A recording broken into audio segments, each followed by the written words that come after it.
Bismillahirrahmanirrahim. Assalamualaikum warahmatullahi wabarakatuh. Alhamdulillahi rabbil alamin. Wassalatu wassalamu ala nabiyyina Muhammadin wa ala alihi wa sahbihi ajma'in. Asyhadu an la ilaha illallah wahdahu la syarikalah wa asyhadu anna Muhammadan abduhu wa rasuluh. Allahumma la ilma lana illa ma 'allamtana innaka antal alimul hakim. Amma ba'd. Taib, nuwasil fi syarah kitab Safinatin Najah Syekh Salim ibn Abdullah ibn Sumair al-Hadrami rahimahullah yang wafat tahun 1270 Hijriah. Suaranya jelas nggak?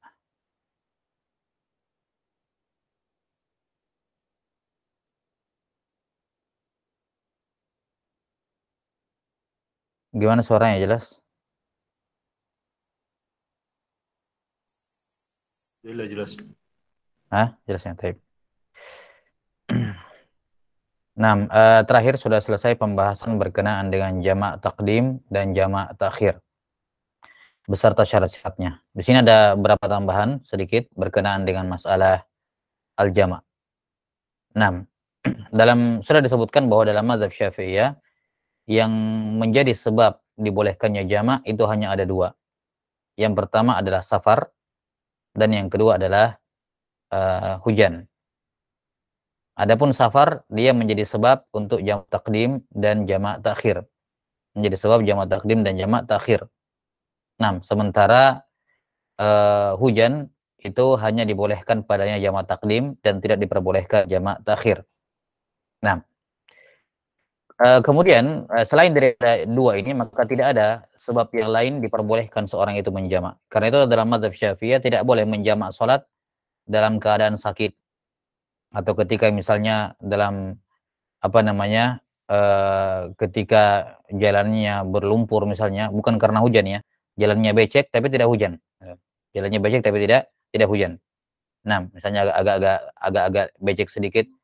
Nah, atau misalnya kegelapan malam, kalau malam terlalu gelap, ini semua bukan sebab bolehkan untuk menjamak salat menurut pendapat yang mu'tamad dalam mazhab Syafi'iyah.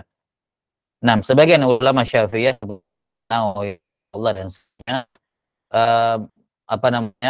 memilih pendapat bolehnya menjamak disebabkan oleh sakit, disebabkan karena sakit, baik jamak takdim maupun, dan ini adalah pendapat Imam Ahmad, ya mazhab Imam Ahmad rahimahullah, dan ini pendapat yang dipilih oleh Imam Nawawi rahimahullah.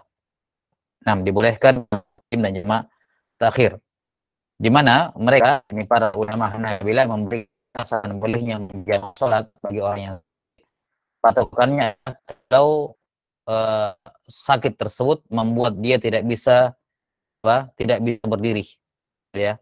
Sakit itu membuat dia tidak bisa berdiri, mengerjakan, dia tidak bisa berdiri sakitnya, maka sakit semacam itu sudah bisa diberikan uzur menjamak mazhab Imam Ahmad rahimahullah.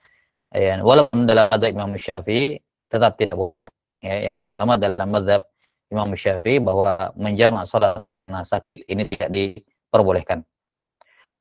Nah, kemudian masalah tambahan berikutnya, yang mana yang lebih afdal, apakah menjamak atau mengitmam, ya, menjamak atau tidak menjamak, ya. Apakah asalnya tetap lebih utama dikerjakan salat di waktunya masing-masing ataukah lebih utama menjamak? Nah, dalam mazhab Imam Syafi'i bahwa tidak menjamak itu lebih afdal, ya. Tidak menjamak itu lebih afdal dibandingkan dibandingkan menjamak. Nah, ini khurujan min khilaf Imam Abi Hanifah, ya, rahimahullahu taala, di mana Abu Hanifah melarang semua bentuk jamak. Abu Hanifah rahimahullah melarang semua bentuk jamak. Ya, maka walaupun tentu saja yang mu'tamad dalam mazhab Syafi'iyah dibolehkan menjamak, namun khuruj min khilaf Abi Hanifah, mereka mengatakan bahwa tidak menjamak lebih afdal dibandingkan menjamak. Tentu saja di sini lebih afdal kalau memang dia masih memungkinkan mengerjakan setiap sholat pada waktunya. Ya, adapun kalau dia masyaqqah, ya, dia mendapati kesulitan kalau ketika safar dia harus mengerjakan setiap sholat pada waktunya, maka dalam keadaan seperti ini tentu saja menjamak lebih afdal, ya, untuk menghilangkan masyakkah dari dirinya. Tapi kalau dia bisa mengerjakan setiap sholat pada waktunya masing-masing tanpa ada kesulitan yang berarti, maka meninggalkan jamak, yakni tidak menjamak lebih afdol. Nah, alasan yang lain mengapa tidak menjamak lebih afdol, ya kata para ulama, agar tidak ada waktu sholat yang kosong dari sholat. Tidak ada waktu sholat yang kosong dari sholat. Karena kalau dia menjamak takdim atau takhir, maka salah satu waktu akan kosong dari sholat. Nah, ini masalah yang kedua. Kemudian masalah yang ketiga, para fuqaha mengecualikan beberapa keadaan. Ya. Para fuqaha Syafi'iyah mengecualikan beberapa keadaan di mana menjamak lebih afdol dibandingkan tidak menjamak. Kita katakan asalnya tidak menjamak lebih afdol dibandingkan menjamak, kecuali pada beberapa keadaan. Yang pertama adalah orang yang berhaji ketika wukuf di Arafah dan mabit di Muzdalifah. Nah, jamaah haji ketika wukuf di Arafah, maka yang lebih afdal baginya adalah menjamak zuhur dengan asar. Sebagaimana ketika di Muzdalifah, lebih afdal baginya menjamak maghrib dengan isya dibandingkan mengerjakan di waktunya masing-masing. Ini pengecualian yang pertama, ketika jamak lebih afdal dibandingkan tidak menjamak. Jelas ya? Baik, kemudian waktu yang kedua atau pengecualian yang kedua, menjamak lebih afdal dibandingkan tidak menjamak adalah kalau misalnya dia orang yang terkena daimul hadas, orang yang berhadas terus-menerus. Orang yang berhadas terus-menerus. Nah, sementara dia misalnya sedang safar. Dia kalau sedang safar, kemudian dia hadasnya terus-menerus, dia mengerjakan sholat pada waktunya, itu kemungkinan besar akan hadas. Tapi kalau dia menjamak, dia bisa tidak berhadas. Dalam artian misalnya ada break dia di situ, break hadasnya keluar, dia bisa langsung menjamak di situ. Maka di sini lebih afdol dibandingkan dia mengerjakan pada waktunya. Nah, kemudian keadaan yang ketiga yang dikecualikan adalah kalau dia seorang yang ditokohkan, diikuti, diikuti oleh masyarakat, maka dalam keadaan seperti ini lebih afdol bagi dia untuk menjamak dibandingkan tidak menjamak. Yani agar memberikan rukhsah kepada masyarakat. Karena kalau dia dijadikan tokoh oleh masyarakat, dipandang perbuatannya diikuti, kemudian dia tidak menjamak, maka nanti orang tidak mengetahui sunnah ini. Bisa jadi orang tidak mengetahui sunnah ini, atau bisa jadi orang berpandangan tidak boleh menjamak. Tapi kalau dia menjamak, maka orang bisa mendapatkan pelajaran darinya, masyarakat bisa mendapatkan pelajaran darinya, dan itu memberikan nilai plus terhadap jamaknya. Jelas ya? Jadi hukum asal tidak menjamak lebih afdol dibandingkan menjamak, kecuali pada beberapa keadaan yang disebutkan oleh para ulama. Wallahu ta'ala a'lam bishawab. Selanjutnya pindah ke pembahasan salat al-qasar. Qala rahimahullahu ta'ala faslun. Syurutul qasri sab'atun. An yakuna safaruhu marhalataini wa an yakuna mubaha. Wal ilmu bijawazil qasri wa niyatul qasri indal ihram. Wa an takuna as-salatu ruba'iyatan wa dawamus safari ila itmamiha.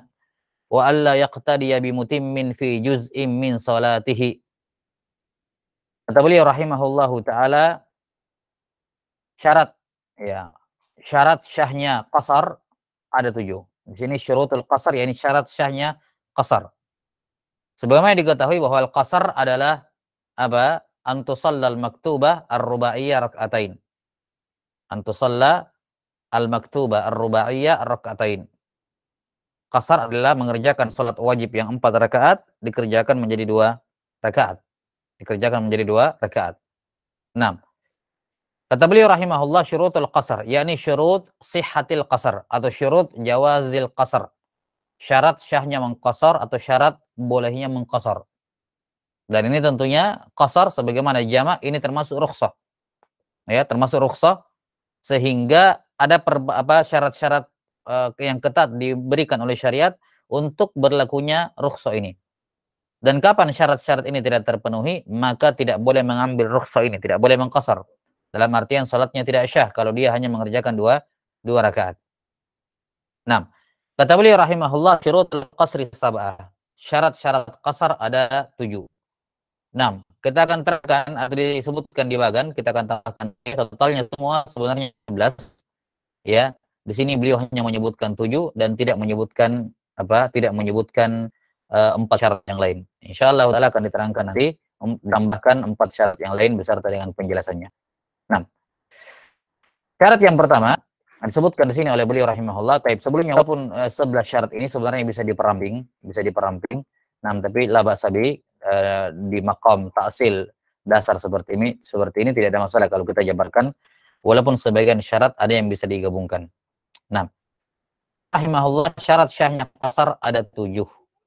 Yang pertama ayyakuna safaruhu fi ghairi safaruhu marhalatain. Safarnya itu harus 2 marhalah. Nah, yakni safarnya jarak jauh. Sudah kita sebutkan sebelumnya bahwa safar ada 2, ada safar qasir, ada safar qasrin dan ada safar qasir. Atau safar ba'id dan safar qasir. Nah, safar yang dimaksud di sini adalah safar yang ba'id, safar jarak jauh. Iya. Dan ini safar ini juga merupakan safar juga yang dimaksud dalam pembahasan jamak, yaitu seorang baru boleh menjamak salatnya kalau safarnya memang Kalau safarnya memang safar jarak jauh. Dikatakan di sini oleh beliau rahimahullah yang mana batasan safar jarak jauh, yaitu kalau jaraknya marhalatain. Jaraknya berapa? Marhalatain. Nah, marhalatain ini kata para fuqaha, marhalatain adalah durasinya adalah seperti perjalanan 2 hari, ya, dua hari atau 2 malam, ya, 2 hari atau dua malam. Ini 2 hari maksudnya dari pagi sampai tenggelamnya matahari, kemudian besoknya dari pagi sampai tenggelamnya matahari, 2 hari perjalanan. Atau 2 malam perjalanan, yakni dari terbenam matahari sampai terbitnya fajar, sampai terbit matahari, kemudian dari tenggelam matahari sampai terbitnya matahari. Ini 2 hari atau 2 malam. Jadi bukan 2 hari 2 malam ya. Imma 2 hari, harinya tok, atau 2 malamnya tok. Ya, 2 malamnya tok. Nah, di mana 2 hari ini atau 2 malam ini panjangnya normal. Ya, ini bukan yang dijadikan patokan negeri-negeri yang siangnya itu lebih panjang dibandingkan malamnya, atau negeri-negeri yang malamnya terlalu panjang, ya, jomplang dengan siangnya. Tapi yang dimaksud di sini durasi perjalanan 2 hari, ini 2 hari yang standar. Normalnya berapa? Rata-rata negeri panasnya, ya, siangnya berapa lama atau malamnya berapa lama yang normal. Nah, di mana 2 marhala ini perjalanan 2 hari 2 malam dengan mengendarai hewan, ya. Jadi bukan dengan mobil atau yang semacamnya, ya. Tapi tentunya dibahas berkenaan dengan zaman dahulu. Ini di perjalanan 2 hari atau 2 malam dengan mengendarai hewan, ya, seperti onta misalnya, yang mana onta ini mengangkat barang-barang, ya, mengangkat barang-barang yang normal, ya, yang dibawa oleh onta seukuran itu. Nah, jelas saja, jadi bukan barang bawaannya terlalu berat, bukan juga terlalu ringan. Ya, standar barang bawaannya. Perjalanan 2 hari 2 malam ditambah dengan dihitung waktu istirahatnya, ya, dihitung waktu istirahatnya, dihitung waktu berjalannya semuanya. Kalau dia mampir untuk makan dihitung juga, untuk minum, untuk istirahat dihitung semuanya. Ya. Jelas sampai sini? 6. Ini marhalatan ini, ya, kalau dikonversi ke ukuran di zaman para ulama, mereka mengatakan marhalatan ini sekitar 48 mil Hashimiyah. 48 mil Hashimiyah. 1 mil Hashimiyah itu 6.000 zira' menurut pendapat mu'tamad dalam mazhab Syafi'iyah. Menurut pendapat yang mu'tamad oleh Imam An-Nawawi rahimahullah, bahwasanya 1 mil Hashimiyah itu 6.000 zira'. Ya, 6.000 zira'. Nah, kalau kita estimasi, kalau kita mengambil pendapat 1 zira' itu 50 cm, berarti kita kali 48 dikali 6.000 dikali 50 cm. Ya. Nah, jadinya sekitar 14.000, berapa? 6, 5, iya, 14, berapa? 14.400.000, 1.440.000, ya. 1.440.000 cm. Versi ke kilometer berarti 144 kilometer. Ya, 144 kilometer. Ini apa yang mu'tamad menurut Imam An-Nawawi rahimahullah. Jelas ya. Jadi mereka sepakat bahwasanya perjalanan masirah marhalatan ini dua hari atau kedua malam itu 48 Hashimiyah. Ya. Di mana 48 mil Hashimiyah, yakni milnya Bani Hashim ya. Ya, 48 milnya Bani Hashim. Nah, kemudian 1 mil Hashimiyah itu 6.000 zira menurut pendapat yang mu'tamad oleh An-Nawawi rahimahullahu taala. Jadi jadikan iktimat oleh An-Nawawi rahimahullah 1 mil Hashimiyah 6.000 zira. 1 zira ya kurang lebih 50 cm. Ada yang mengatakan 48, ada yang mengatakan 50. Kita ambil yang 50 karena itu yang lebih meyakinkan. Nah, kalau dikalikan semuanya maka sekitar 144 km. Ya, jelas sampai sini 144 km. Jadi 144 km itu jarak safar jarak jauh. Nah, sementara Ibn Abdul Bar rahimahullahu taala, beliau punya pandangan lain, beliau dari fuqaha Malikiyah. Nah, beliau punya pandangan lain, beliau mengatakan 1 mil Hashimiyah itu 3.500 zira. 3.500 zira. Jadi hampir apa setengahnya lebih. Kalau An-Nawawi mengatakan 1 mil Hashimiyah 6.000 zira. 6.000. Kalau Ibn Abdul Bar mengatakan 3.500 zira. 3.500 zira. Sudah sampai sini? Nah, kalau kita ambil pendapatnya Ibn Abdul Bar, 1 mil Hashimiyah itu sekitar 3.500 zira. Berarti 48 dikali 3.500 dikali 50 cm. Ya, sekitar 48 km jadinya. Ya, 4.800 berapa? 4.800.000 cm atau sekitar 48 km. Ya, 48 kilometer. Nah, pendapat Ibn Abdul Bar ini yang mengatakan bahwasanya dua marhalah sekitar 48 bukan 48, 84 balik. Ya. Balik ini. Nah, 84 ya. Berarti sekitar 8.400.000 ya. Nah. Iya, kalau dikonversi sekitar 84 km, 84 km. Nah, jadi menurut Ibn Abdul Bar rahimahullahu taala, perjalanan jarak jauh itu 84 km. 84 km. Dan ini pendapat yang dipilih oleh banyak fuqaha Syafi'iyah di zaman belakangan, ya, seperti As-Samhudi rahimahullah, dan juga ini pendapat yang dipegang oleh banyak fuqaha Syafi'iyah muasirin di zaman sekarang. Yani mereka tidak memegang pendapat yang mu'tamad dalam mazhab dalam masalah jarak marhalatain ini. Ya, mereka cenderung kepada perhitungan yang disebutkan oleh Ibn Abdul Bar rahimahullahu taala bahwa 1 mil Hashimiyah itu 3.500 zira, bukan 6.000 zira. 6. Wallahu a'lam bissawab. Yang jelas ini yang masyhur di zaman belakangan ya, bahwa perjalanan safar jarak jauh adalah 84 km. Jelas? Allahu taala a'lam bissawab. Baik. Jadi kalau kita mengambil ini pendapat yang banyak dipilih oleh masyayikh di zaman belakangan ya bahwa safar jarak jauh dua marhalah itu sekitar 84 km. 84 km. Nah, sekarang kita kembali ke masalah syaratnya tadi. Kata beliau rahimahullah, syarat yang pertama ayyakuna safaruhu marhalatain. Safarnya harus safar jarak jauh yakni dua marhalah. Sekitar 144 km menurut pendapat yang mu'tamad dalam mazhab, dan 84 km menurut pendapat kebanyakan banyak dari fuqaha Syafi'iyah. Ini pendapat yang dipilih oleh sebagian fuqaha Syafi'iyah dan kebanyakan masyayikh ulama muasirin. Nah, 84 km. Baik. 84 km ini kata para ulama dihitungnya satu kali jalan. Jadi bukan 84 km pulang pergi, bukan, tapi satu kali jalan. Ya, satu kali jalan. Nah, ini yang dinamakan dengan safar jarak jauh. Adapun safar jarak dekat adalah kurang daripada itu. Jadi kalau misalnya seorang safar keluar dari negerinya jaraknya cuma 50 kilo, maka kita katakan ini safar jarak dekat. Kalau safar jarak dekat tidak boleh menjamak dan tidak boleh mengqasar. Karena jamak pun dipersyaratkan sebabnya adalah safar, dan safar yang dimaksud di situ adalah safar jarak jauh. Kalau dia keluar dari kampungnya pada jarak misalnya 70 kilo, maka seperti ini juga termasuk safar jarak dekat, ya, termasuk safar jarak dekat di mana tidak diperbolehkan bagi dia untuk mengqasar dan juga tidak boleh untuk menjamak.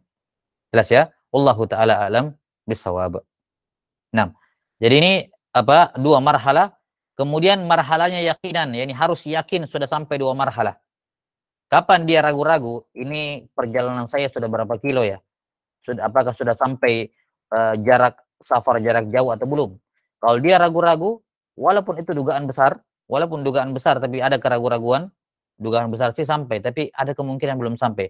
Dalam keadaan seperti ini dia tidak boleh menjamak, tidak boleh mengqasar juga. Jelas? Kenapa? Karena kita punya kaidah umum dalam masalah rukhsah, ar-rukhsatu la tunatu bisyak. La tunatu bisyak. Bahwa semua rukhsah dalam syariat tidak boleh dilakukan atas dasar keraguan-raguan. Yang dimaksud dengan syak di sini mencakup dhon, mencakup dugaan besar, walaupun dugaan besar. Karena itulah dia harus pastikan jarak yang dia tempuh itu sudah dua marhalah, sudah 84 km ya, minimal secara yakin dia sudah sampai jarak seperti itu, baru dia boleh untuk menjamak atau mengqasar. Kalau belum sampai maka tidak boleh. Atau dia ragu-ragu ya sudah sampai atau belum sejaraknya, maka juga tidak boleh. Taib, ini syarat yang pertama. Syarat yang kedua, dan ini juga ini safar yang kedua ini masih berkenaan dengan masalah safarnya. Ya. Yang kedua kata beliau wa ayyakuna mubahan, yakni wa ayyakuna safaruhu mubahan. Safarnya harus safar mubah. Ya, safarnya harus safar mubah. Nah, safar dipersyaratkan safar mubah untuk boleh mengqasar salat. Demikian pula menjamak. Jadi semua persyaratan yang dipersyaratkan pada safar ya di pembahasan qasar, maka itu juga dipersyaratkan pada safar ya di pembahasan jamak. Maka sebagaimana maka dipersyaratkan safar mubah pada qasar, maka juga dipersyaratkan safar mubah pada apa? Pada jamak. Apa yang dimaksud dengan safar mubah di sini? Ya. Kata para ulama, safar mubah yang dimaksud di sini adalah ma laisa muharraman. Ya, ma laisa muharram atau ma laisa maksiatan. Ya, semua safar yang bukan maksiat itu namanya safar mubah. Jadi mubah di sini bukan mubah dalam istilah syariat ya. Mubah itu antara makruh dengan sunnah, bukan. Tapi mubah yang dimaksud di sini adalah ghairu maksiyah, ghairu muharram. Semua safar yang tidak diharamkan. Karena itulah diperbolehkan menjamak ataupun mengqasar kalau safarnya safar yang wajib. Seperti misalnya safar pergi haji. Diperbolehkan menjamak dan juga mengqasar kalau safarnya jarak jauh tentunya. Kalau safarnya itu safar sunnah, seperti safar menuntut ilmu, ziarah, silaturahmi dan seterusnya. Nah, kemudian yang ketiga adalah safar yang mubah, seperti safar untuk berdagang, dibolehkan menjamak dan mengqasar kalau terpenuhi syarat-syaratnya. Termasuk di dalamnya safar yang makruh. Safar yang makruh. Nah, safar yang makruh yakni ya seperti safar untuk berdagang kain kafan atau safar sendirian. Nah, ini semua apa? Boleh untuk menjamak dan boleh untuk mengqasar. Sementara safar maksiat ini tidak diperbolehkan untuk mengqasar. Safar maksiat tidak boleh untuk mengqasar. Contoh safar maksiat misalnya safarnya perempuan tanpa mahram.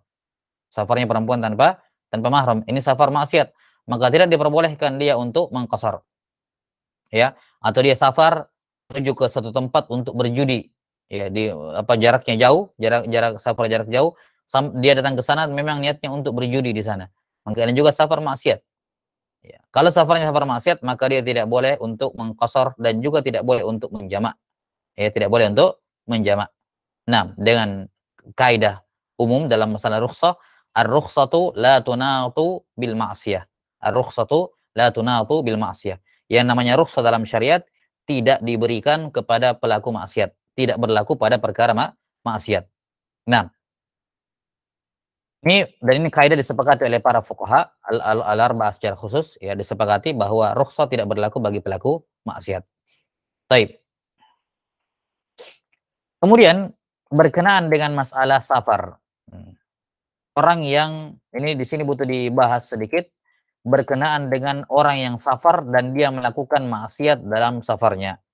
orang yang safar dan dia melakukan maksiat dalam safarnya. Nah, al-musafiru al-asi thalathah.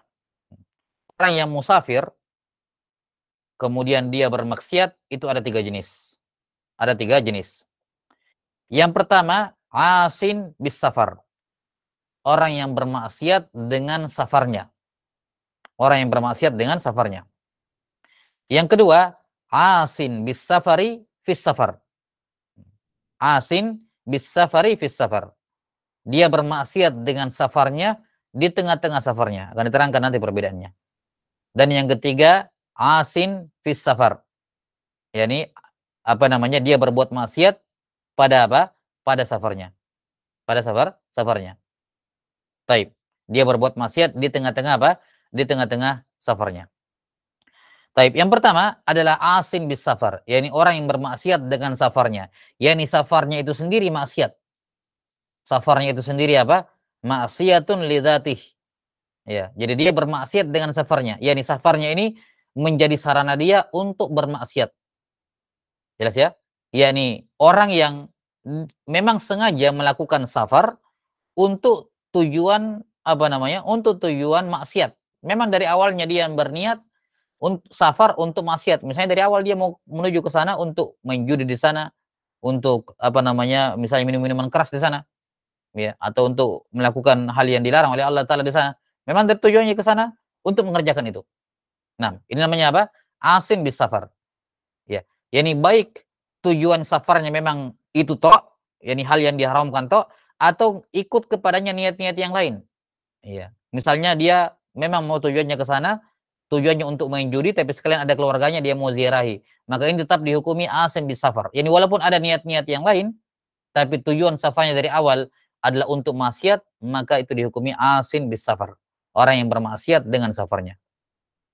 Kita sampai sini? Maka yang seperti ini yang dimaksud dalam pembahasan kita. Tidak boleh bagi orang ini untuk mengqasar. Ya, tidak boleh bagi dia untuk mengqasar. Kita sampai sini? Tidak boleh bagi dia untuk mengqasar. Kenapa? Karena dari awal dia memang meniatkan safarnya itu untuk melakukan maksiat. Baik, ini namanya apa? Asin bis safar. Yang kedua, asin bis safari fis safar. Orang yang bermaksiat dengan safarnya tapi di tengah-tengah safar.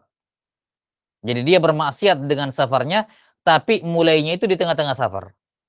Bagaimana modelnya?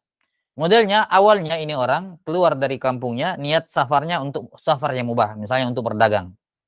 Untuk berdagang misalnya. Safar mubah atau yang lain lah, ya. Jadi sampai sini apakah mubah atau safar yang sunnah atau bahkan mungkin safar yang wajib. Nah, tapi intinya dia keluar dari negerinya, safarnya niatnya bukan maksiat. Kemudian di tengah jalan dia merubah tujuan safarnya itu untuk maksiat. Misalnya tadinya dia ke sana, ke kota sana untuk Untuk silaturahmi, ya. Tapi di tengah jalan tiba-tiba dia merubah niatnya, mengatakan saya mau ke sana selain silaturahmi, saya juga mau mencuri di sana misalnya. Ya. Sudah sampai sini? Jadi niat maksiat dengan safarnya muncul di tengah-tengah safar. Baik dia melanjutkan di tujuan yang sama atau di tujuan yang berbeda. Misalnya tadinya dia mau ke kota A untuk berziarah ke keluarganya, ya. Jelas sampai sini? Kemudian di tengah jalan dia merubah. Dia bilang, saya tidak jadi ke sana, saya mau ke kota B untuk melakukan maksiat, untuk melakukan ini dan itu. Nah, ini namanya apa? Asin bis safar fis safar. Orang yang bermaksiat dengan safarnya, tapi bermaksiatnya ini dimulai fis safar, di tengah-tengah safar. Bukan dari awal dia safar. Jelas sampai sini? Taib. Nah, orang yang kedua ini juga tidak boleh bagi dia untuk mengqasar. Ini juga dimaksud dalam pembahasan kita. Tidak boleh bagi dia untuk mengqasar. Tidak boleh. Kenapa? Karena walaupun awalnya bukan maksiat, tapi dia merubah safarnya itu untuk maksiat. Maka ini juga tidak boleh bagi dia untuk mengqasar. Yang ketiga adalah asin fis safar. Orang yang bermaksiat di tengah-tengah safar. Yakni ini orang tujuan safarnya baik. Tujuan safarnya bukan maksiat intinya. Apakah mubah atau makruh atau sunnah atau bahkan mungkin safar yang wajib. Ya. Tujuannya ke sana bukan maksiat. Tapi di tengah jalan dia bermaksiat, di tengah jalan. Ini bukan tujuan. Misalnya dia mau ke sana untuk silaturahmi. Di tengah jalan dia mampir ke warung, kemudian misalnya minum minuman keras. Iya. Maka minuman keras di tengah jalan atau main judi di tengah jalan tidak ada sangkut pautnya dengan tujuan safarnya. Dia betul melakukan maksiat, tapi dia melakukan maksiat di tengah jalan. Sehingga tapi asal dia safar adalah untuk bukan hal yang haram. Maka orang ini tidak dianggap bermaksiat dengan safarnya. Dia hanya dianggap bermaksiat di tengah-tengah safarnya, di dalam safarnya. Yani tujuan safarnya tidak terpengaruh. Nah, orang yang ketiga ini asin fis safar, ini bukan yang dimaksud dalam pembahasan kita. Orang yang asin fis safar tetap boleh untuk mengqasar. Tetap boleh untuk mengqasar. Kenapa? Boleh mengqasar karena asal tujuan dia itu bukan maksiat. Maksiat itu kayak dia kerjakan di tengah jalan, tapi bukan untuk itu dilakukan safar. Jelas ya? Jadi bedakan antara bentuk yang kedua dan yang ketiga. Adapun bentuk yang ketiga ini asin fis safar, maka dia tetap boleh menjamak dan tetap boleh mengqasar, dan bukan ini yang dimaksud dalam pembahasan kita. Baik. Jadi fokus pembahasan berkenaan dengan orang yang safar dan bermaksiat ada dua orang ya. Yang pertama asin bis safar, orang yang memang tujuan awalnya untuk safar, ke sana memang untuk maksiat.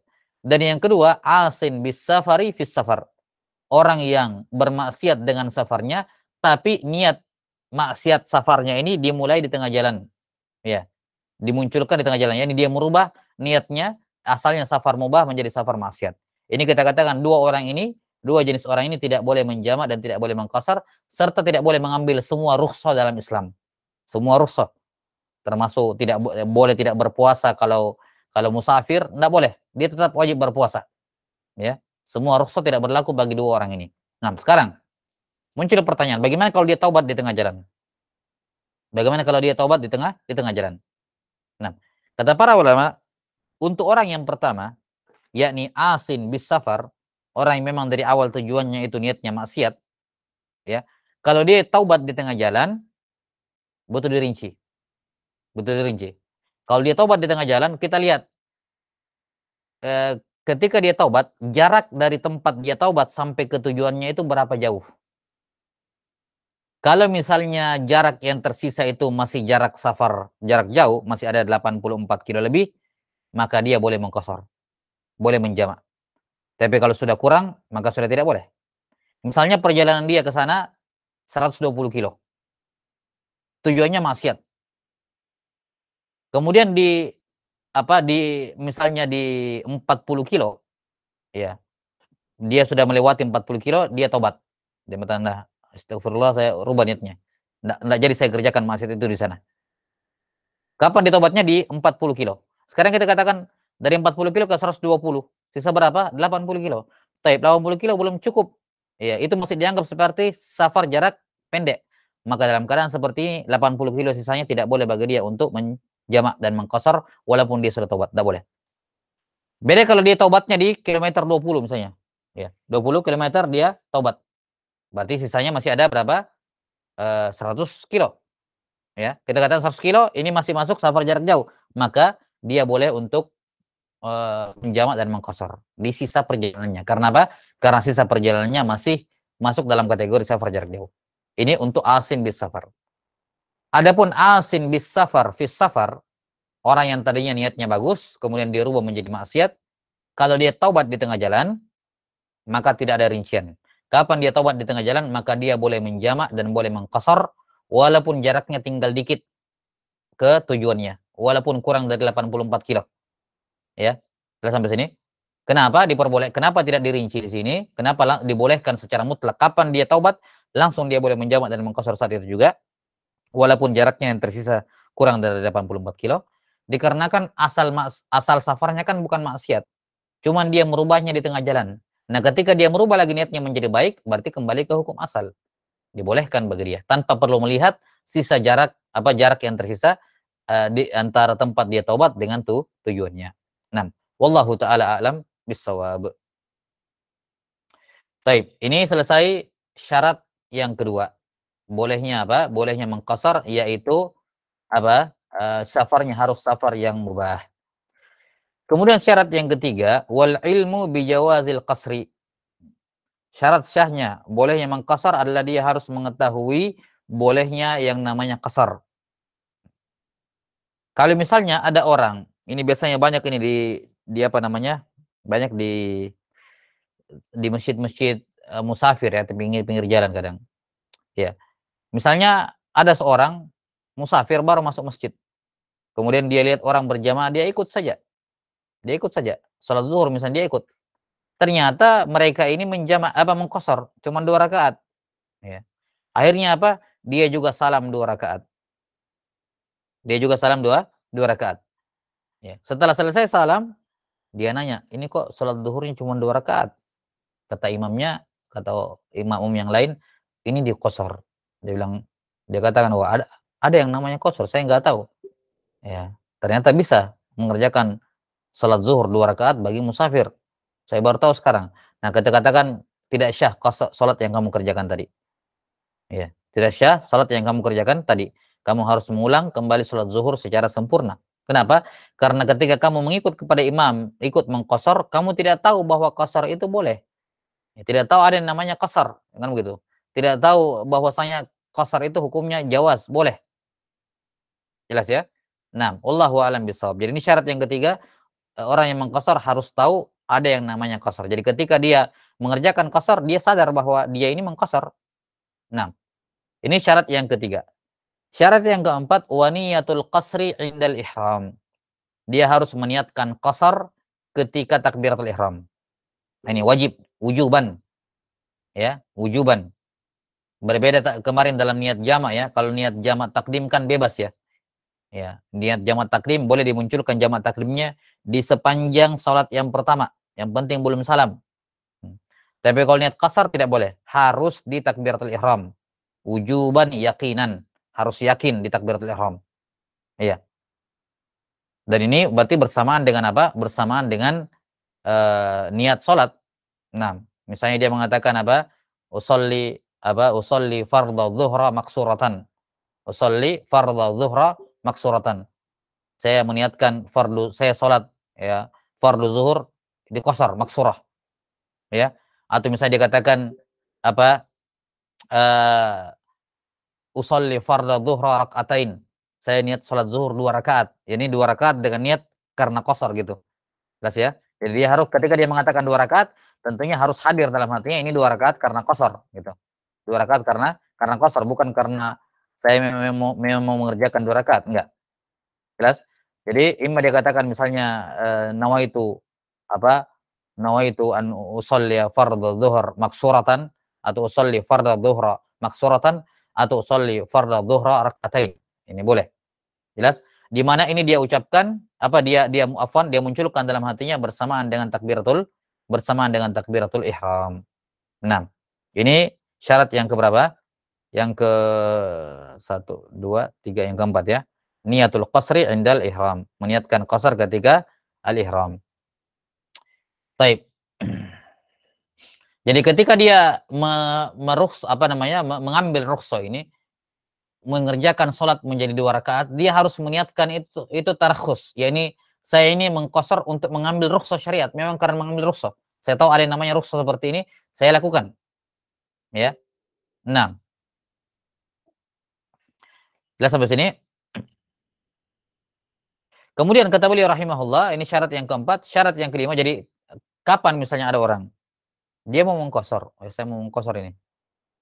Kemudian dia takbir salat zuhur, ya. Setelah takbir Allahu Akbar, dia baru ingat, wah saya tadi cuma niat salat fardu zuhur, ya.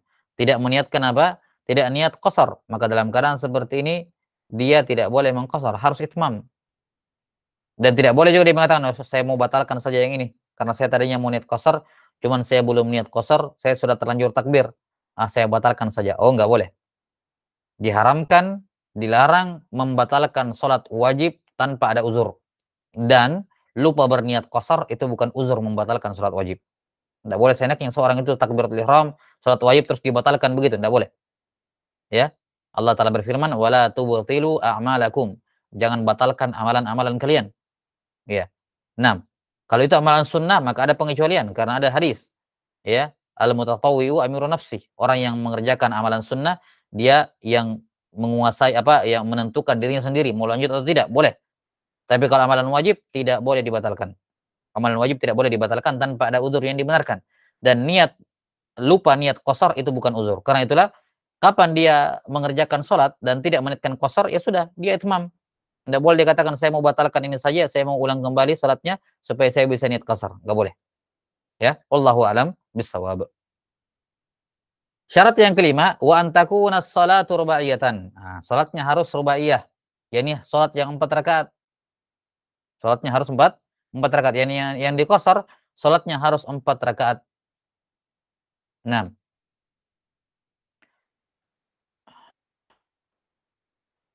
yang dimaksud dengan sholat 4 rakaat di sini ya adalah 4 rakaat yang asalnya memang asal kewajibannya itu 4 rakaat. Yani sholat zuhur, sholat asar, dan sholat isya.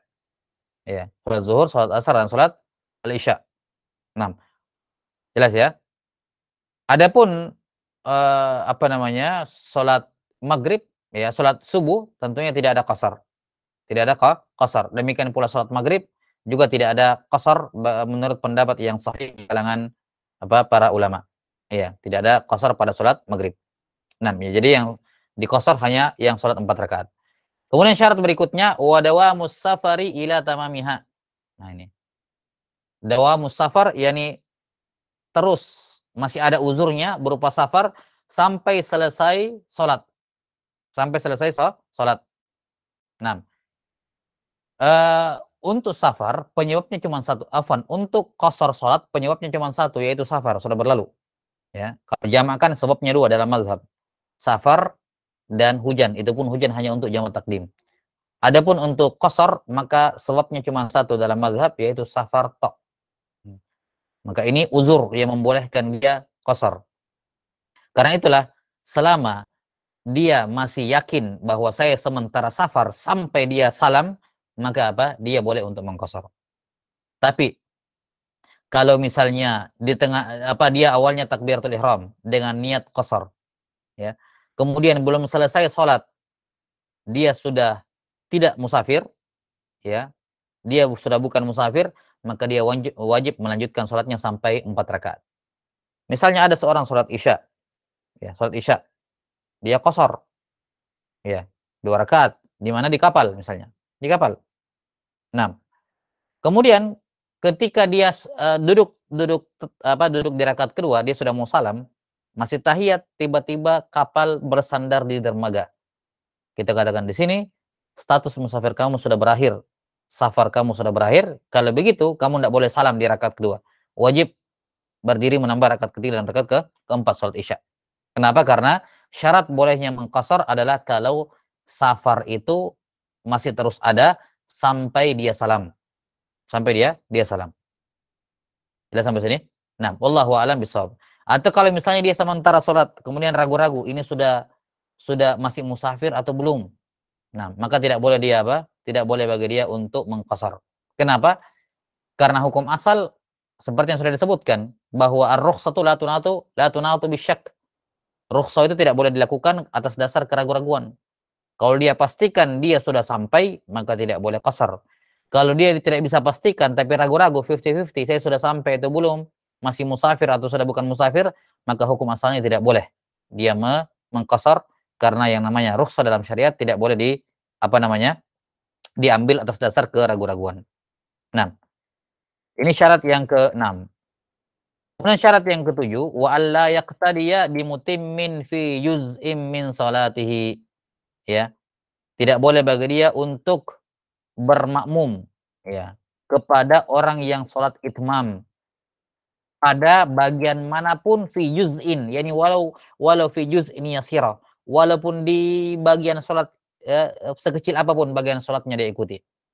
Tidak boleh bagi dia untuk bermakmum kepada imam yang mutim, ya, kepada imam yang mengerjakan sholat secara sempurna pada bagian sholat manapun, ya.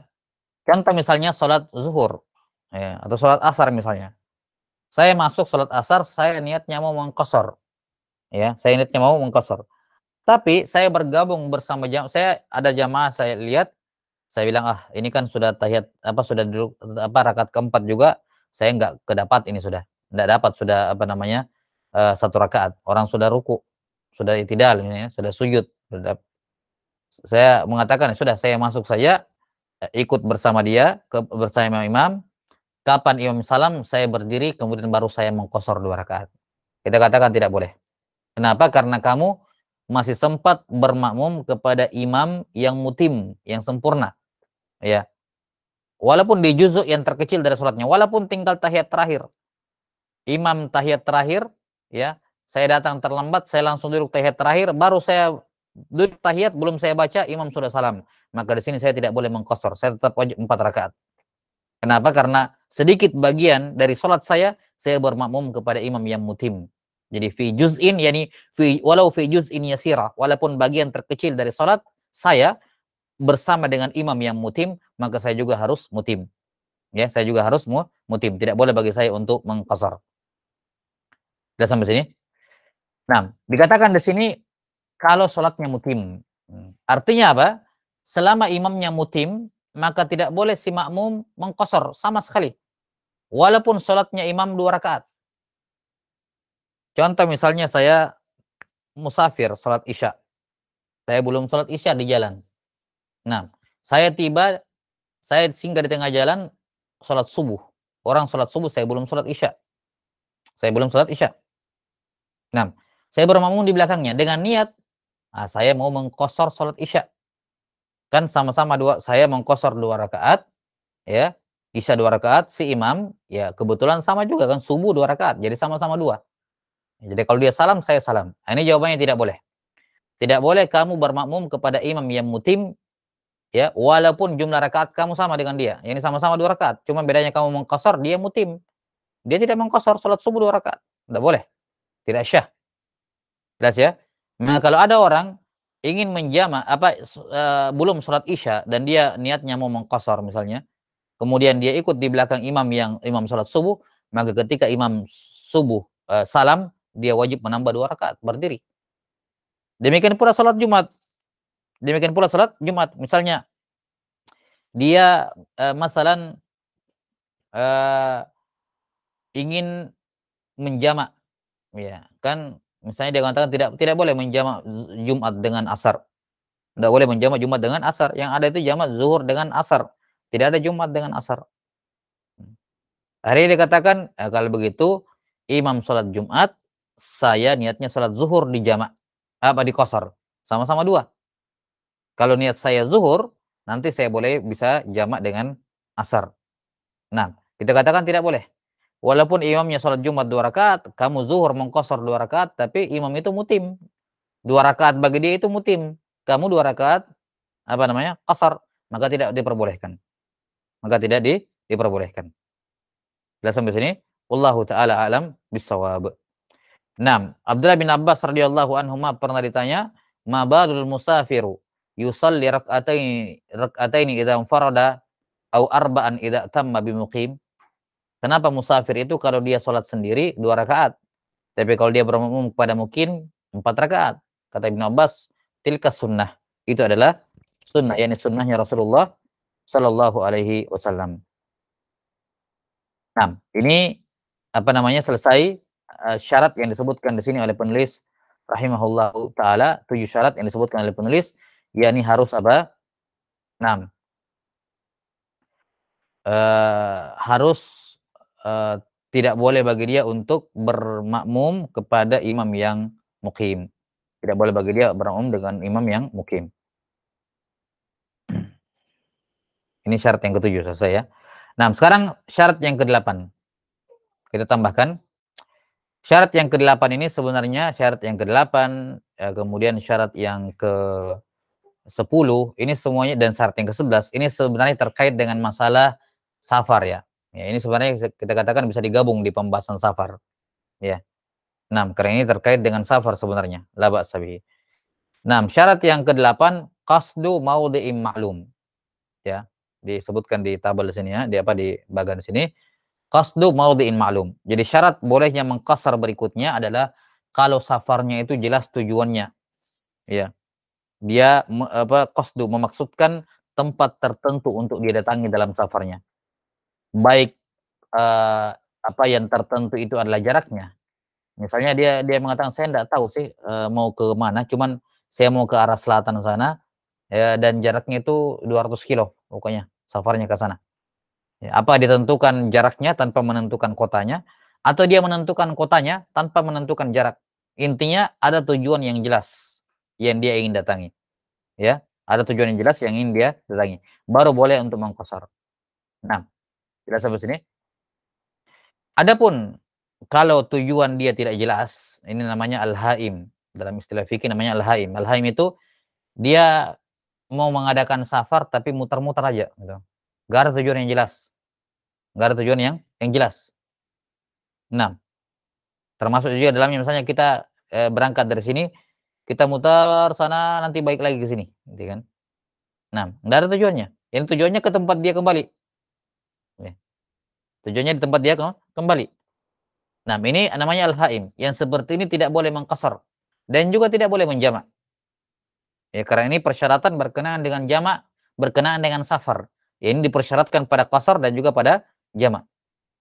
Sudah sampai sini? Maka tidak boleh mengambil rukhsah safar, ya, orang yang haim, yakni orang yang apa namanya, tidak tahu dia akan, mengarah ke mana, mau datang ke mana, ya.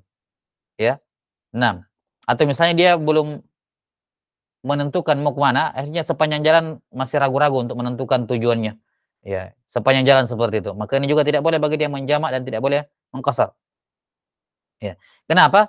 Karena melakukan safar seperti ini, safar nggak jelas, ya. Jelas sampai sini?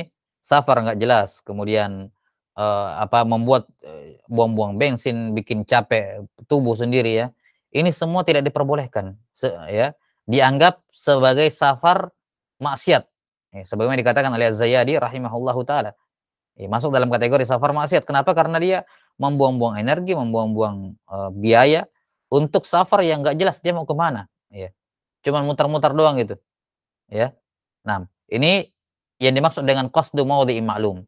Ya, memaksudkan apa?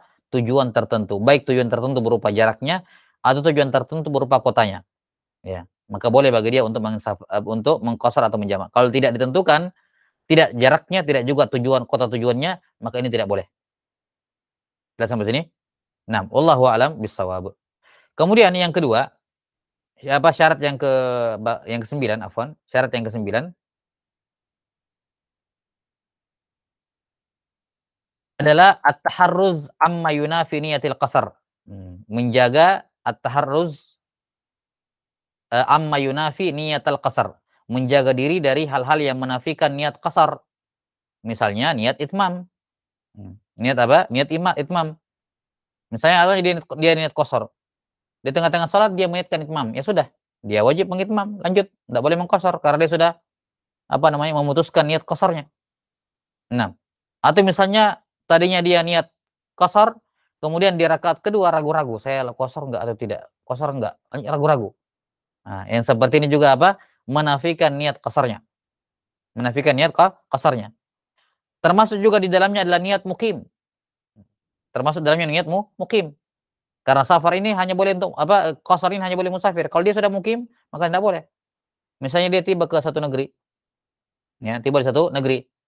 Nah, dia saat musafir, hari pertama itu dia apa, dia masih musafir kan, dia menjamak, mengqashar. Hari kedua, ketika sementara dia qashar, sementara dia mengqashar di rakaat pertama, ya, atau mungkin dia sedang mau menjamak, ya, kemudian tiba-tiba dia merubah niatnya, saya mukim sekarang. Nah, yang seperti ini berarti sudah tidak boleh dia mengqashar dan sudah tidak boleh dia mukim. Kenapa? Karena niat afwan, tidak boleh dia menjamak dan tidak boleh mengqashar. Kenapa? Karena niat mukimnya menentang atau menafikan niat qasarnya. Jelas? Kemudian syarat yang ke-10 adalah safarnya itu untuk tujuan yang dibenarkan. Ya, safarnya untuk tujuan yang dibenarkan. Ini sebenarnya penjabaran dari safar mubah tadi, tapi sebagian ulama membedakan. Ya. Nah, ini safarnya untuk gharadin sahih. Ya, qaunus safar li gharadin sahih. Safarnya itu harus untuk tujuan yang benar. Yani bukan untuk tujuan yang sia-sia, untuk tujuan yang tidak ada gunanya. Seperti misalnya melakukan safar, keliling hanya untuk apa namanya, hanya untuk, menghilangkan kepenatan saja. Menghilangkan apa? Menghilangkan kepenatan. Nggak jelas mau ke mana, ya tujuannya nggak jelas, jalan saja gitu menghilangkan kepenatan sampai 90 km misalnya. Ya, ini bukan safar, nggak boleh. Jelas ya, karena ini buang-buang waktu, buang-buang tenaga, buang-buang biaya gitu. Nah, ataukah hanya untuk melihat bangunan-bangunan tok? Seperti orang sekarang, dia apa namanya? Safar itu keliling cuman untuk datang ke negeri-negeri, tujuannya bukan ke negerinya fi dzatihi, tapi untuk melihat bangunan-bangunan di dalamnya, ya. Jadi safarnya itu bukan ke kota itu, dia datangi kota itu untuk kotanya, untuk dia datangi untuk sesuatu tujuan di sana, enggak. Tapi dia cuma datang, nengok-nengok, terus lanjut, ya, lewat kota berikutnya dan nengok-nengok, lihat. Jadi tujuannya, tidak ada tujuan yang jelas, ya, untuk safar. Kecuali sekedar cuma mau lihat-lihat doang. Nah, ini bukan gharad yang sahih, bukan tujuan yang benar kan, maka tidak boleh bagi dia untuk mengqasar. Ya, tidak boleh bagi dia untuk mengqasar. Jelas ya? Wallahu taala alam bisawab. Dan yang terakhir, syarat yang ke-11, sebenarnya ada syarat tambahan, insyaallah kita akan terangkan nanti. Ya. Syarat yang ke-11 adalah dia nanti boleh mengqasar mujawazatu as-sur wal umran. Ya, kalau dia sudah melewati dinding-dinding atau pemukimannya. Ya. Yani kalau dulu kota-kota itu dikelilingi oleh dinding, nanti dia sudah baru boleh mengqasar kalau dia boleh mengqasar atau menjamak kalau sudah melewati dinding negerinya. Atau kalau tidak ada dindingnya, ya kumpulan rumahnya. Ya, kumpulan rumahnya. Nah, kalau di zaman kita sekarang ya sistem kabupaten nanti boleh menjamak dan boleh mengqasar kalau sudah keluar dari batas kabupatennya. Ya, nanti boleh menjamak dan boleh mengqasar kalau sudah keluar dari batas kabupaten. Kapan dia masih dalam kabupatennya, walaupun sudah keluar dari pintu rumahnya, tapi masih dalam kabupatennya, maka tidak boleh dia menjamak dan tidak boleh dia mengqasar. Nah, wallahu taala a'lam bissawab. Dan tentunya apa yang kita sebutkan berupa perbatasan kabupaten ini kalau perjalanannya perjalanan apa? Perjalanannya darat, ya. Bagaimana kalau perjalanannya perjalanan udara? Perjalanannya udara. Kapan dianggap dia keluar dari daerahnya? Boleh menjawab, boleh mengqasar. Ya, ini pun kalau kita katakan sholat di atas pesawat ya. Nah, ya tentunya patokannya juga sama. Pesawat terbangnya dia keluar dan sudah melintasi batas kabupatennya. Ya. Misalnya kalau kotanya di sini, ini dia kabupatennya seperti ini ya. Kabupatennya seperti ini, pesawatnya dari sini, terbang di sini. Maka selama belum nyebrang dari batas kabupatennya, dia belum belum boleh menjamak dan mengqasar. Nanti terbang melewati batas kabupatennya baru boleh mengqasar. Nah, demikian pula laut. Laut. Bagaimana kalau perjalanan laut, kapal? Hmm. Kita katakan laut ini kapal kapan dia sudah apa? Kapan dia sudah di atas kapal, ya. Kapan dia sudah di atas kapal? Nah, walaupun kapalnya itu belum bergerak, ya, walaupun kapalnya belum bergerak, masih masih berdiam di situ mau siap-siap misalnya tapi belum jalan tapi sudah di atas kapal, maka dia sudah boleh menjamak. Dia sudah boleh menjamak, sudah boleh mengqasar. Kenapa? Karena ketika dia sudah di atas kapal, dia sudah keluar dari batasnya. Dengan syarat, dengan syarat perjalanannya itu menjauh dari bibir pantai. Nah, gitu. Dengan syarat apa? Perjalanannya itu menjauh dari bibir pantai. Adapun kalau perjalanannya itu awal-awal perjalanannya itu menyisiri bibir pantai, bibir pantai ya, masih menyisir begitu, maka dia boleh boleh menjamak sampai dia melewati batas kabupatennya, batas negerinya dia. Nah, batas negerinya dia. Tapi kalau dari awal perjalanannya itu menjauh dari bibir pantai, maka sudah boleh menjamak. Jelas ya, karena kan dia tidak menyisir daratan, dia langsung menjauh dari daratan. Yang seperti ini dia sudah boleh menjamak walaupun dia masih berada di atas kapal. Tapi kalau dia tahu bahwa ini kapalnya ini rutenya bukan langsung menjauh, tapi dia nyisir dulu daratan, nanti di sini baru menjauh, maka kita katakan nanti dia boleh menjamak kalau ketika dia menyisir daratan sudah melewati batas daerahnya, ya, baru dia boleh menjamak. Kalau belum, maka belum. Yes, ya. Kalau dia masih menyisir daratan, biarkan dulu lewat sampai nyebrang ke kota setelahnya. Atau kalau mau aman, sekalian nanti dia menjauh dari daratan, baru dia menjamak. Nah, wallahu ta'ala alam bisawab. Taib naktabi hadzal qadar, wal ilmu indallah. Nas'alullah ta'ala yu'allimana mimma yanfa'una wa yanfa'ana bima 'allamana. Innahu waliyyu dzalika wal qadiru alaih. Subhanakallahumma bihamdik asyhadu an la ilaha illa anta astaghfiruka wa atubu ilaik. Wassallallahu ala nabiyyina Muhammadin wa ala alihi wa sahbihi wasallam. Assalamualaikum warahmatullahi wabarakatuh.